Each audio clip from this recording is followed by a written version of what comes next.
Un endroit où l'inconnu guette sous chaque ombre, où les eaux sombres semblent respirer des secrets et où les mythes prennent vie. Bienvenue sur le fleuve Amazone, le géant liquide qui abrite non seulement les créatures les plus majestueuses de la planète, mais aussi les plus étranges, terrifiantes et complètement inattendues. Ici, la réalité se déforme. Un simple plongeon pourrait faire de toi le protagoniste de ton pire cauchemar. Quand un petit poisson décide de confondre ton corps avec son foyer, un dauphin qui sourit. Il semble sorti d'un conte de fées, jusqu'à ce que tu découvres qu'il vole aussi effrontément des poissons dans les filets des pêcheurs. Poisson cordiereux. Dans les eaux sombres et troubles de l'Amazone, où la faune défie toute logique, habite une créature dont la réputation est aussi terrifiante que sa taille. Il est minuscule. Le cordiereux. Ce petit poisson, également connu sous le nom de poisson vampire, ne mesure que quelques centimètres. Mais il n'a pas besoin d'être grand pour inspirer la peur parmi les habitants et les explorateurs de la région. Sa renommée provient d'une capacité particulière et troublante. Il peut s'introduire dans l'urètre humain, un phénomène qui l'a rendu protagoniste de légendes et d'avertissements depuis des générations. L'histoire du cordiereux semble sortie d'un film d'horreur. On dit que, attiré par l'odeur de l'ammoniac présent dans l'urine, ce petit poisson-chat parasite nage à contre-courant et s'introduit dans les cavités corporelles. Bien que la plupart de ses victimes soient des poissons plus grands, auxquels ils s'accrochent aux branchies pour se nourrir de leur sang, il existe des cas de rencontres malheureuses avec des êtres humains. L'un des épisodes les plus marquants s'est produit en 1997, lorsqu'un jeune Brésilien a été hospitalisé après qu'un cordiereux soit entré dans son urètre. Le cas a nécessité une intervention chirurgicale urgente pour extraire le poisson.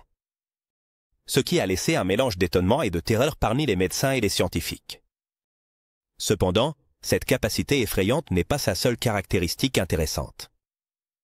Le cordiereux est pratiquement transparent, ce qui le rend difficile à détecter dans l'eau.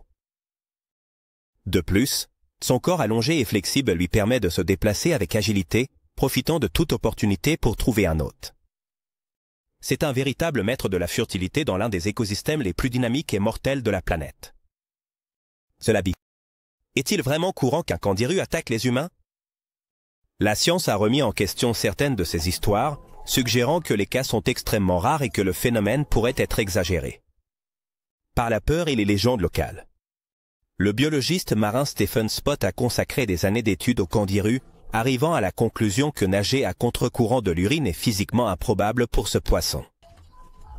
Néanmoins, le mythe persiste, et pour beaucoup, le risque est suffisant pour éviter d'uriner dans le fleuve Amazone. Dauphin rose du fleuve. Je jette. La licorne de l'Amazonie. Dans les eaux troubles et sinueuses de l'Amazonie, où la vie semble se cacher dans chaque ombre, il y a une créature dont la simple existence défie les attentes. Le dauphin rose du fleuve, connu localement sous le nom de boto, n'est pas seulement l'une des espèces les plus particulières du monde. Aquatique, mais aussi une source inépuisable de mythes et de légendes. À première vue, la vision d'un dauphin aux teintes rosées peut sembler un mirage, une illusion des sens. Mais au cœur de l'Amazonie, l'extraordinaire devient quotidien, et le boto en est la preuve. Cet animal majestueux, qui peut atteindre jusqu'à 2,5 mètres de long et peser près de 200 kg, n'est pas le dauphin typique que l'on imagine sautant dans des eaux cristallines. Sa peau, qui prend une teinte rose caractéristique, non seulement le fait ressortir, mais lui confère aussi une allure presque mythique. Les scientifiques pensent que cette couleur particulière provient du tissu cicatriciel qui se forme après les disputes territoriales ou les affrontements entre mâles. C'est comme si chaque marque de bataille était enregistrée sur leur corps, transformant ces dauphins en toiles vivantes de la vie dans le fleuve. Mais ce qui distingue vraiment le boto de ses parents océaniques, ce n'est pas sa couleur, mais son comportement intrigant et joueur. Contrairement à d'autres dauphins, le boto possède un cou exceptionnellement flexible, grâce à des vertèbres cervicales non fusionnées.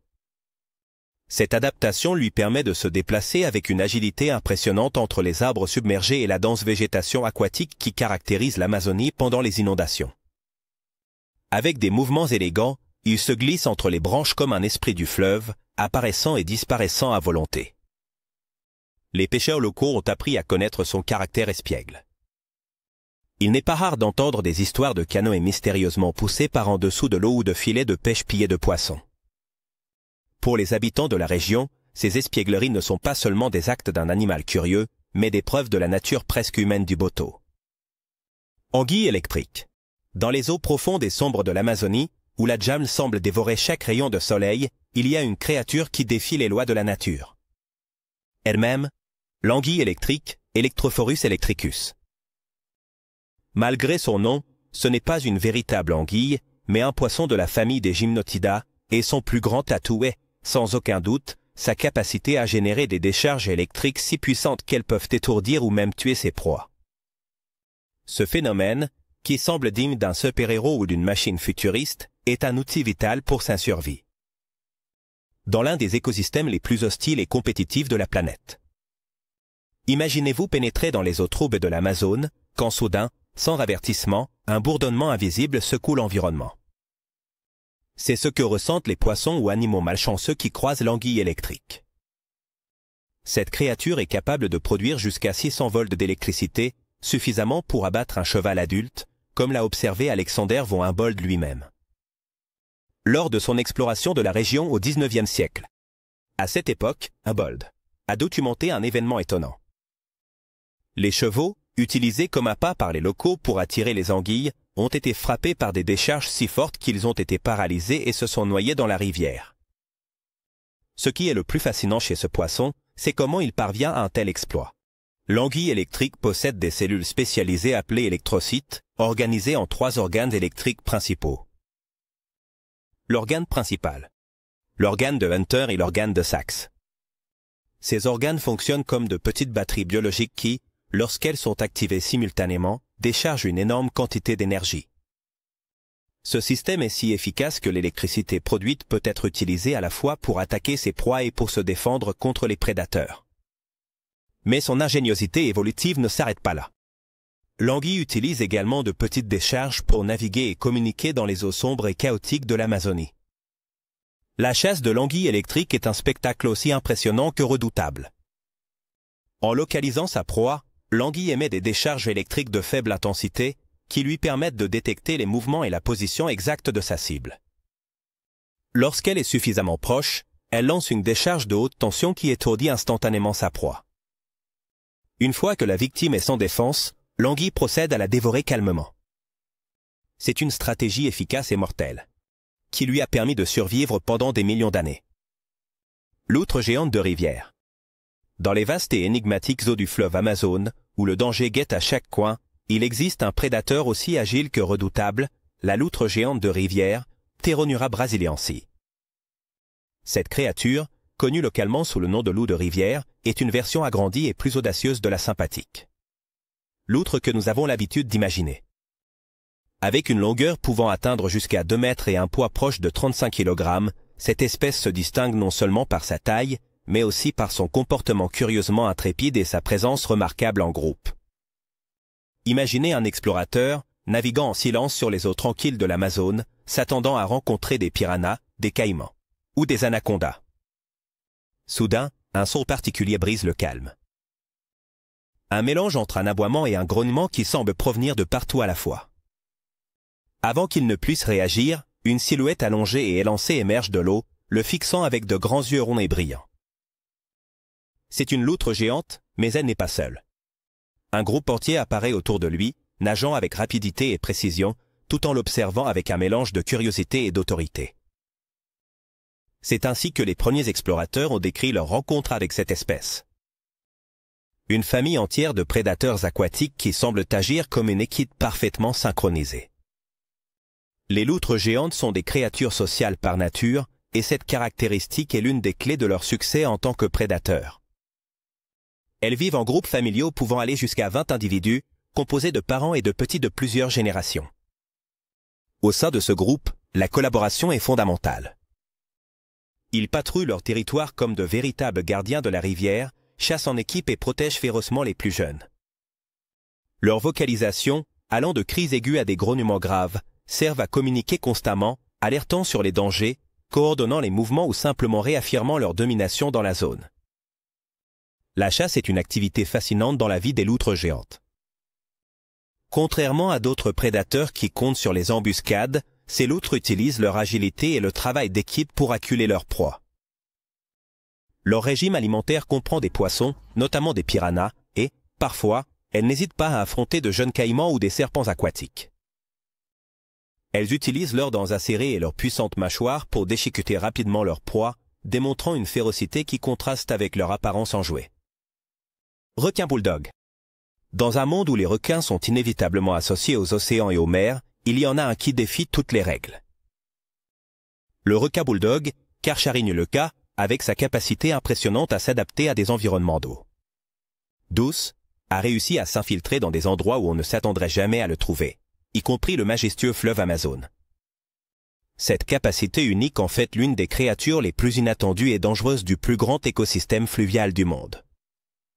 C'est un prédateur inattendu qui émerge du silence de l'eau pour nous rappeler que même les rivières ne sont pas exemptes des rois de l'océan. Pour les pêcheurs de l'Amazone, la première apparition du requin bulldog a été un mélange d'émerveillement et de terreur. Imaginez être en train de ramasser des filets au fond du fleuve, en espérant capturer des silures, des dorés, ou peut-être un anaconda défiant, seulement pour vous retrouver face à un requin qui se débat et lutte pour se libérer.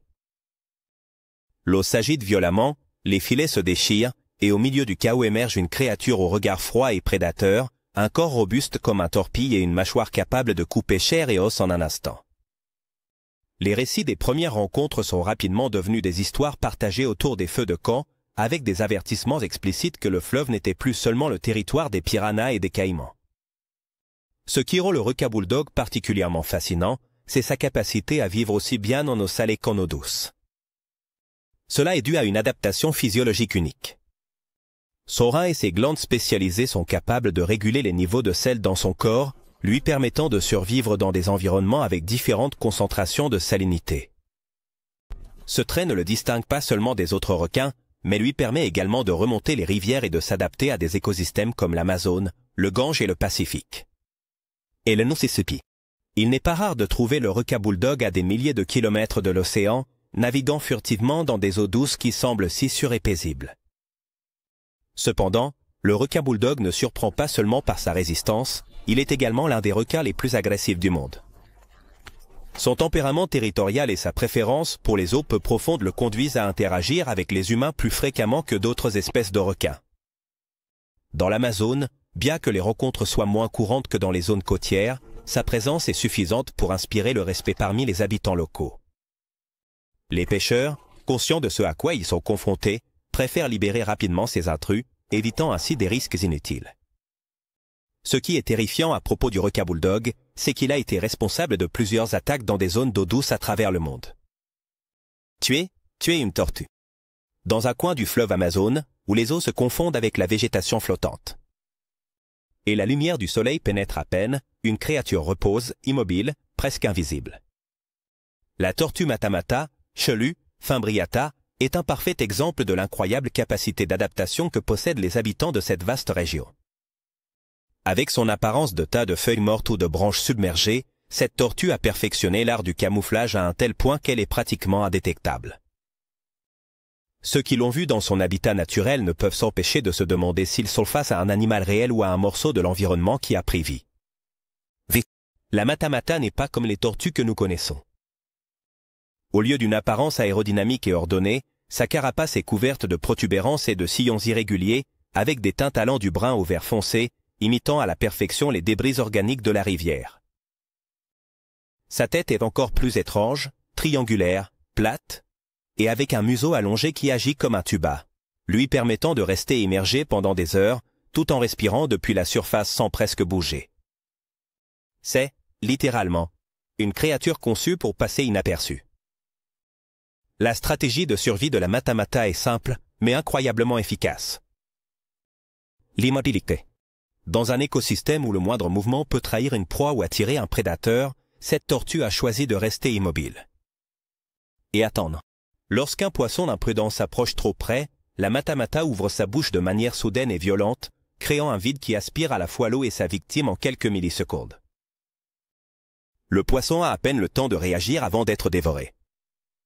Cette méthode de chasse, connue sous le nom de succion par vide, est l'une des plus efficaces et surprenantes au monde. Elle permet à la tortue de chasser sans avoir besoin de se déplacer. Les histoires sur sa découverte remontent aux premiers explorateurs européens qui se sont aventurés dans l'Amazonie. Au début, beaucoup ont confondu la mata-mata avec un morceau de déchet organique flottant. Un explorateur, désireux de cataloguer de nouvelles espèces, aurait même marché dessus accidentellement, avant de se rendre compte que le tas de feuilles sous son pied était, en fait, une tortue vivante. Depuis lors, cette créature a fasciné les biologistes et naturalistes du monde entier, qui la considèrent comme un chef-d'œuvre du camouflage dans le règne animal. La mata-mata, de par son anatomie, en fait une nageuse étonnamment maladroite. Contrairement à d'autres tortues aquatiques, qui sont agiles et rapides, la mata-mata manque de la musculature nécessaire pour se déplacer rapidement. Son corps est conçu pour l'embuscade, pas pour la poursuite. Cet apparent désavantage, cependant, est sans importance dans sa méthode de chasse, car elle a rarement besoin de bouger pour se nourrir. La manta amazonien.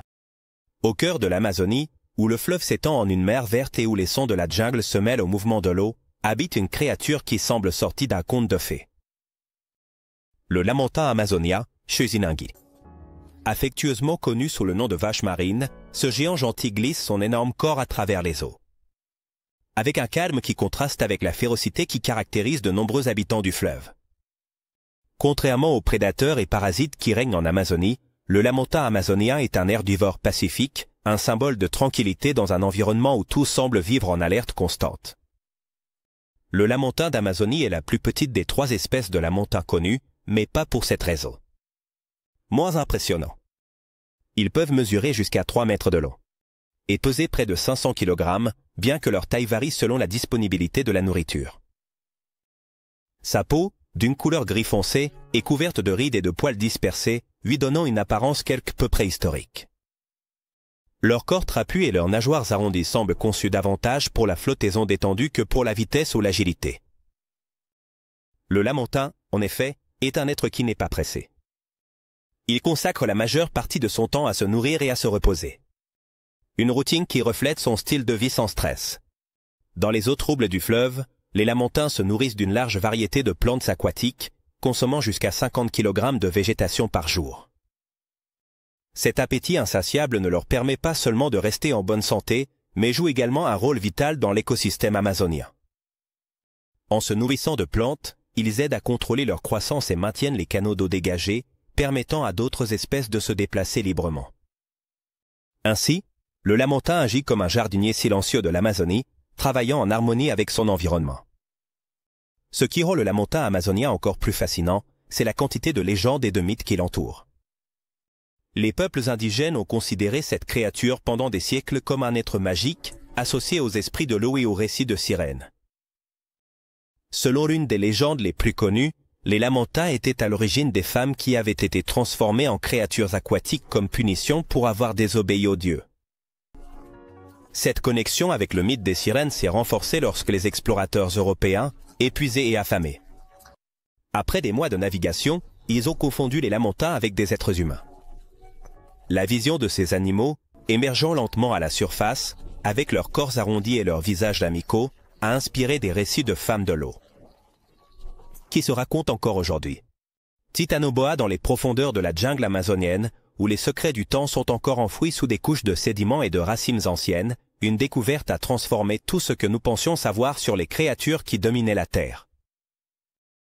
Il s'agit de la Titanoboa sergenensis, un serpent éteint qui régnait autrefois sur les marais et les rivières tropicales il y a plus de 60 millions d'années. Son nom, qui signifie littéralement « boa titanesque ». C'est un rappel de sa taille colossale, 14 mètres de longueur et un poids supérieur à 1100 kg, des dimensions qui en font le plus grand serpent ayant jamais existé. La découverte de la Titanoboa a eu lieu en 2009, dans la mine de charbon de Serjon, dans le nord de la Colombie. C'est ici qu'un groupe de paléontologues, dirigé par Jonathan Bloch et Carlos Jaramillo, a trouvé des fossiles qu'ils ont d'abord confondus avec les restes d'un tronc pétrifié. La surprise fut immense lorsqu'ils se sont rendus compte qu'ils étaient face à des vertèbres géantes appartenant à un serpent colossal. La découverte fut si étonnante qu'elle a secoué la communauté scientifique. Si la Titanoboa avait existé, cela signifiait que les conditions climatiques de la Terre à cette époque devaient être très différentes. Il y a des millions d'années, après l'extinction des dinosaures, l'Amazonie n'était pas la forêt tropicale luxuriante que nous connaissons aujourd'hui. À la place, l'Amazonie n'était pas la forêt tropicale luxuriante, la région était un marais chaud et humide, avec des températures moyennes proches de 30 à 34 degrés Celsius, ce qui a permis à des reptiles de grande taille de prospérer. La titanoboa, tout comme les anacondas modernes, vivait dans ces marais, où elle trouvait une abondance de poissons géants, de tortues et de crocodiles primitifs qui faisaient partie de son régime alimentaire. Avec un corps suffisamment robuste pour rivaliser avec une petite voiture, ce serpent n'avait pas besoin de venin. Son mode de chasse était la constriction, c'est-à-dire qu'il s'enroulait autour de sa proie et l'écrasait avec une force brutale, brisant les os et écrasant les organes en quelques secondes. Mais, comment était-il possible qu'un serpent aussi grand existe? La clé réside dans le climat. Les reptiles sont des animaux à sang froid, ce qui signifie que leur taille est limitée par la température ambiante. Plus l'environnement est chaud, plus ils peuvent grandir. La titanoboa est donc une preuve vivante de l'ancien climat tropical qui dominait la planète au Paléocène, une époque où l'Amazonie était libre de concurrents, comme les mammifères géants. Piranha à ventre rouge. L'Amazonie, avec son débit infini et ses eaux sombres, abrite dans ses profondeurs des créatures qui ont terrifié des générations entières. Parmi elles, peu sont aussi redoutées et mal comprises que la piranha à ventre rouge. Pygosorthus natreri. Ce petit poisson, qui dépasse rarement les 35 cm de longueur, possède une réputation qui le précède et un aspect qui n'aide pas à rassurer ceux qui s'aventurent sur son territoire. Son corps robuste et argenté, couronné d'un ventre rouge sang et d'une bouche remplie de dents triangulaires acérées, en fait une vision terrifiante et le protagoniste d'innombrables histoires d'horreur. Les piranhas ont été catalogués comme des tueurs impitoyables, capables de dévorer un animal entier en quelques minutes. Cette image, alimentée par des récits sensationnalistes et des films d'horreur, n'est pas entièrement justifiée, mais elle n'est pas non plus dénuée de vérité. Les piranhas à ventre rouge sont des prédateurs, opportunistes et charognards, dont l'efficacité réside dans leur capacité à chasser en groupe. Ce qui les rend vraiment redoutables, ce n'est ni leur taille ni leur force individuelle, mais plutôt leur capacité à agir comme une unité parfaitement coordonnée, créant une scène qui semble sortie d'un cauchemar. Le comportement de chasse des piranhas est à la fois fascinant et terrifiant. Lorsqu'ils détectent une proie ou un animal blessé, ils émettent des signaux chimiques qui alertent le reste du groupe. En quelques secondes, l'eau commence à bouillonner d'activité et la proie, prise dans une frénésie de dents acérées et de corps argentés, n'a aucune chance de s'échapper. Les mâchoires du piranha à ventre rouge sont un chef-d'œuvre de l'évolution, conçu pour arracher la chair et briser les os avec une efficacité implacable. Leurs dents triangulaires, qui se remplacent constamment tout au long de leur vie, s'emboîtent parfaitement, comme les lames d'une guillotine naturelle, leur permettant de couper la chair d'une seule morsure. Cependant, la véritable terreur des piranhas réside dans leur nombre. Pendant la saison sèche, lorsque le niveau de l'eau diminue et que les ressources deviennent rares, les groupes de piranhas peuvent atteindre des tailles allant jusqu'à des centaines d'individus. Dans ces conditions extrêmes, tout ce qui tombe dans l'eau devient une cible potentielle. C'est l'époque où naissent les histoires les plus effrayantes.